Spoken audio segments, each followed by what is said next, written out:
Ini adalah part ke-9 membaca buku Bible, Al-Quran, dan Sains halaman ke-22. Kitab Kejadian 1, 20-23.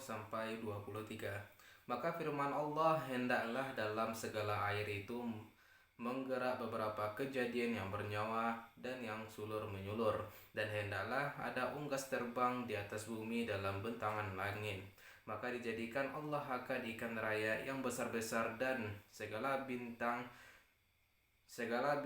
sulur menyulur yang menggeria dalam air itu tetap dengan tabiatnya, dan segala unggas yang bersayap dengan tabiatnya. Maka dilihat Allah itu baik adanya. Maka diberkati Allah akan dia firman-Nya, jadilah biak dan bertambah kamu, dan damaikanlah air yang di dalam laut itu, dan hendaklah segala unggas itu pun bertambah-tambah di atas bumi setelah petang dan pagi. Maka itulah hari yang kelima. Ayat-ayat tersebut mengandung hal-hal yang tak dapat diterima. Timbulnya binatang-binatang menurut kitab Kejadian bermula dengan binatang-binatang laut dan burung-burung. Menurut Bible adalah pada hari keesokannya bahwa bumi dihuni oleh binatang-binatang. Kita akan melihatnya dalam ayat-ayat selanjutnya. Sudah terang bahwa asal kehidupan itu dari laut. Kita akan membicarakan hal tersebut pada bagian ketiga buku ini. Setelah adanya kehidupan di laut, dataran tanah dihuni oleh binatang-binatang. Di antara binatang-binatang yang hidup di atas bumi ada sejenis reptil yang hidup pada periode kedua dan yang dikirakan menjadi asal burung-burung. Beberapa sifat-sifat biologis yang bersamaan menguatkan sangkaan ini, tetapi binatang-binatang darat tidak disebutkan oleh kitab Kejadian kecuali pada hari ke-6 setelah munculnya burung-burung. Oleh karena itu, maka urutan munculnya binatang darat dan burung-burung tak dapat diterima. Kitab Kejadian 1 ayat 24-31.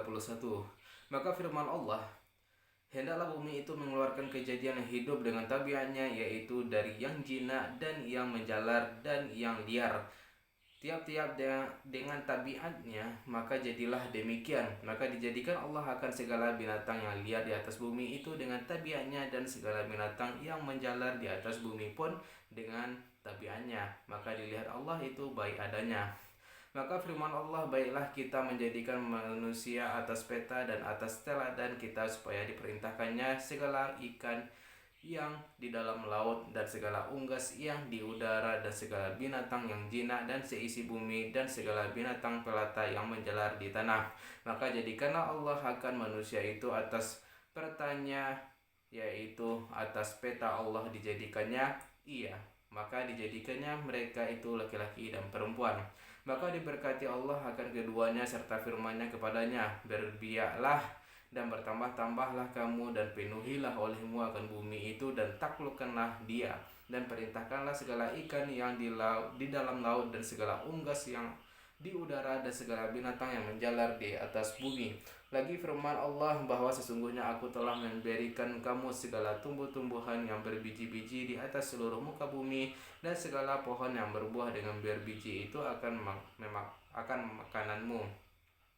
Tetapi akan segala binatang liar yang di bumi, dan segala binatang yang melata di atas bumi, yang ada nyawa hidup dalamnya, maka aku mengaruniakan segala tumbuhan-tumbuhan yang hijau akan makanannya. Maka jadikanlah demikian. Maka dilihat Allah akan tiap-tiap sesuatu yang dijadikannya itu, sesungguhnya amat baiklah adanya setelah petang dan pagi. Maka itulah hari yang ke-6. Ini adalah gambaran selesainya penciptaan alam. Dalam gambaran itu pengarang menyebutkan segala makhluk yang hidup yang tidak disebutkan sebelumnya, dan mengingatkan kepada bahan makanan yang bermacam-macam yang diperuntukkan bagi manusia dan binatang. Kesalahannya sebagai yang telah kita lihat adalah dalam menempatkan munculnya binatang-binatang darat sesudah burung-burung, tetapi munculnya manusia di atas bumi ditempatkan secara benar sesudah munculnya makhluk-makhluk hidup yang lain. Riwayat penciptaan alam selesai dengan 3 ayat pertama dalam pasal 2. Demikianlah sudah dijadikan langit dan bumi serta dengan segala isinya. Maka pada hari yang ketujuh setelah sudah disampaikan Allah pekerjaannya yang telah diperbuatnya itu, maka berhentilah ia pada hari yang ketujuh. itu dari pekerjaannya yang telah diperbuatnya. Maka diberkati Allah akan hari yang ketujuh itu serta disucikannya, karena dalamnya ia berhenti dari pekerjaannya yang telah diperbuatnya, akan menyempurnakannya, akan menyempurnakan dia. Maka demikianlah asalnya langit dan bumi pada masa itu dijadikan tatkala diperbuat Tuhan Allah akan langit dan bumi. Ayat mengenai hari ketujuh ini memerlukan komentar. Pertama, mengenai arti kata-kata dengan segala isinya, menunjukkan dengan segala kemungkinannya. Banyaknya yang diciptakan kata, maka berhentilah ia pada hari yang ketujuh itu dari pekerjaannya. Yang dimaksudkan adalah beristirahat. Sebagai terjemahan Ibrani dari kata sabat, dari mana kaum Yahudi menjadikan hari Sabtu sebagai hari istirahat dari segala kegiatan. Sudah terang bahwa istirahat yang dilakukan Tuhan setelah bekerja keras selama 6 hari adalah suatu legenda. Akan tetapi legenda itu ada tafsirannya. Kita harus ingat bahwa riwayat penciptaan alam yang kita bicarakan di sini berasal dari versi sacerdotal, yakni versi yang ditulis oleh para pendeta atau juru tulis yang merupakan pewaris spiritual dari Ezekiel, Nabi Bani Israel pada waktu pengasingan di Babylon pada abad ke-6 sebelum Masehi. Kita mengetahui bahwa para pendeta mengolah versi Yahweh dan Elohim dari Genesis, menyusunnya menurut selera mereka dan menurut adat kebiasaan mereka yang mementingkan segi hukum sebagai diterangkan oleh Pastor DeVos. Hal ini telah kita bicarakan. Teks Yahweh tentang penciptaan alam adalah lebih tua beberapa abad daripada teks sacerdotal dan tidak menyebutkan bahwa Tuhan beristirahat setelah bekerja keras 6 hari seperti yang disebutkan oleh penulis teks sacerdotal. Penulis teks sacerdotal membagi waktu penciptaan alam dalam hari-hari yang disamakan dengan hari-hari seminggu yang biasa serta menaikkan istirahat hari Sabtu yang mereka rasa harus dipertahankan kepada pengikut-pengikut mereka dengan mengatakan bahwa Tuhanlah yang pertama menghormati hari Sabtu. Dengan bertitik tolak dari segi praktis ini, maka riwayat penciptaan alam disajikan dengan logika keagamaan yang semu, yang hasil-hasil penyelidikan ilmiah membuktikannya sebagai khayalan belaka. Menyelipkan hari ketujuh pada hari-hari satu minggu dalam tahap penciptaan alam dengan maksud agar para pengikut agama menghormati hari Sabtu seperti yang dilakukan oleh pengarang sumber sacerdotal tak dapat dipertahankan secara ilmiah.